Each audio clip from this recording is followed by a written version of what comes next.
Olá pessoal, nós vamos começar agora a parte final da unidade 3 da procura com os deslocamentos das curvas da procura.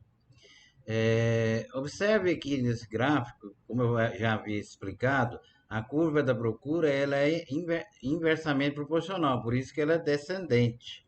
Quando eu digo deslocamento, é nesse sentido positivo, que é D2, duas linhas, no sentido negativo, D linha. A curva da procura se desloca não por causa do preço, é uma totalidade da procura de um produto qualquer.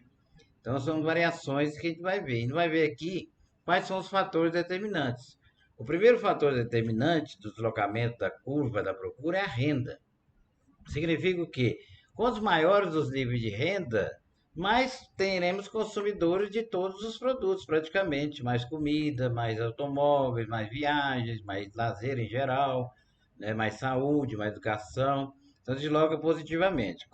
Se cair a nível de renda das pessoas, vai deslocar negativamente, que as pessoas não vão ter condições de consumir, né? Outro fator determinante que não tem nada a ver com o preço é atitudes e preferências dos consumidores. Se as pessoas preferem determinado tipo de produto, vai deslocar positivamente as curvas de oferta, de procura desses produtos. Por exemplo, teve época que a mini saia foi um auge, né, na década de 60, todas as moças queriam comprar. Depois ela entrou em queda, não ficou mais na preferência dos consumidores. Você vê na moda muito isso, né? Acontece que as preferências que se tem vão mudando ou mesmo voltando ao longo do tempo. A atitude do consumidor é muito importante nesse aspecto, né? São preferências que se dá na hora de comprar, né? Se as pessoas preferem comprar é, mais calças jeans pela praticidade, então as curvas da procura de calça jeans vão deslocar positivamente. Preços dos bens substitutos. Se, por exemplo, o preço da carne bovina que está alto, né? É, eu posso deslocar negativamente a curva da procura por carne bovina e deslocar positivamente a curva da procura por carne de frango, porque esse frango substitui a carne bovina. Então, desloca positivamente um, desloca negativamente o outro bem.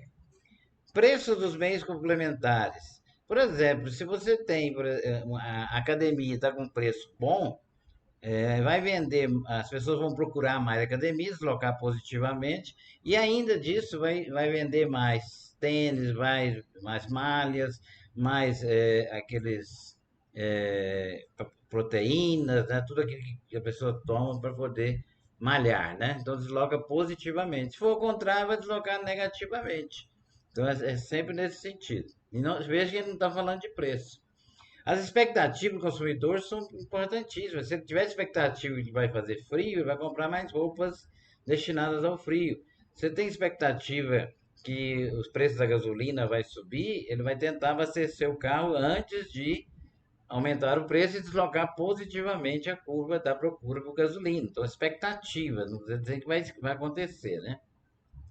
Número de consumidores também determina. Quanto maior o número de consumidores, por exemplo, quantos mais bebês a gente tiver, mais vai vender mamadeira, né? Que bebê conforto, carrinho de bebê, roupinhas para bebê, talco, né? Fraldas, vai vender mais. Então é nesse sentido, quanto mais consumidores, a nossa cidade tem muitos estudantes, então vai vender mais produtos para estudantes, caderno, lápis, caneta, tudo aquilo que o estudante usa, livros, né? Como um todo. Então, esses são os fatores determinantes das curvas. É... Só um momentinho. Das curvas da procura. Em outra aula, a gente vai falar do deslocamento das curvas de oferta. Assim que explicar a oferta, vamos falar desses deslocamentos, tá?